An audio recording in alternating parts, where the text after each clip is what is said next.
Bonjour à toutes et à tous, c'est Arca.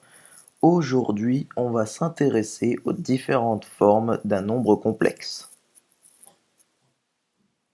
Donc maintenant, nous allons voir la formule algébrique d'un nombre complexe.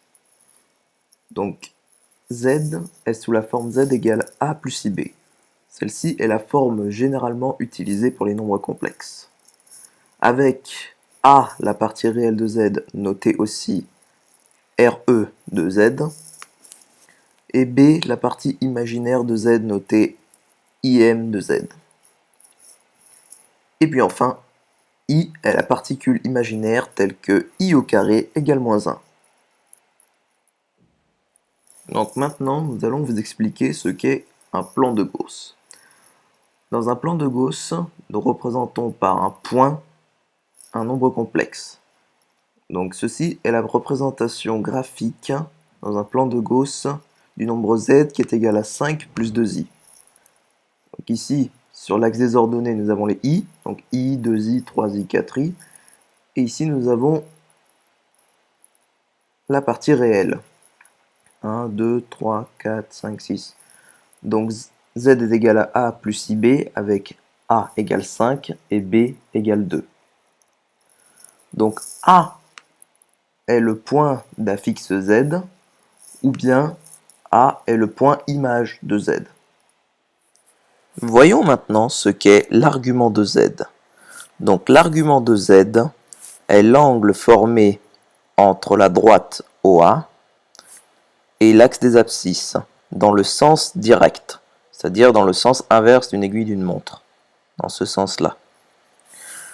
Donc l'argument de z est nommé généralement θ, comme ici, mais il est noté arc de z et se lit argument de z. Intéressons-nous maintenant au module de z. Donc à proprement parler, le module de z est la norme du vecteur v, donc la longueur OA. Donc le module de z est noté z entre deux barres. Donc le module de z est égal à la norme du vecteur v qui est égal à racine de a carré plus b carré, qui est enfin égal à OA. Donc cette formule est issue du théorème de Pythagore. Donc penchons-nous maintenant sur la formule trigonométrique de z. Donc z est égal à module de z fois cosinus θ plus sinus θ, qui est égal à module de z fois cos θ plus module de z fois sinus θ. Nous allons démontrer cette affirmation maintenant. Donc par définition, cosinus θ est égal à a sur module de z, ce qui équivaut à a est égal à module de z fois cosinus θ. Et sinus θ est égal à ib sur module de z, ce qui équivaut à sinus θ est égal à b sur module de z, ce qui équivaut donc à b est égal à module de z fois sinus de θ. Et donc z est égal à a plus ib, qui est égal à module de z fois cos θ, plus i fois module de z fois sinus θ, qui est égal à module de z fois cos θ plus i sin θ.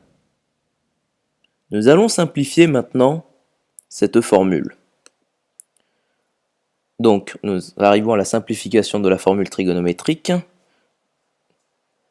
Donc on affirme que cosinus θ plus i sinus θ est égal à exponentielle à la puissance iθ. Et on pose ρ est égal à module de z. Donc z est égal à ρ fois exponentielle à la puissance iθ. J'espère que cette vidéo vous aura plu et vous sera utile. On se retrouve dans la troisième partie.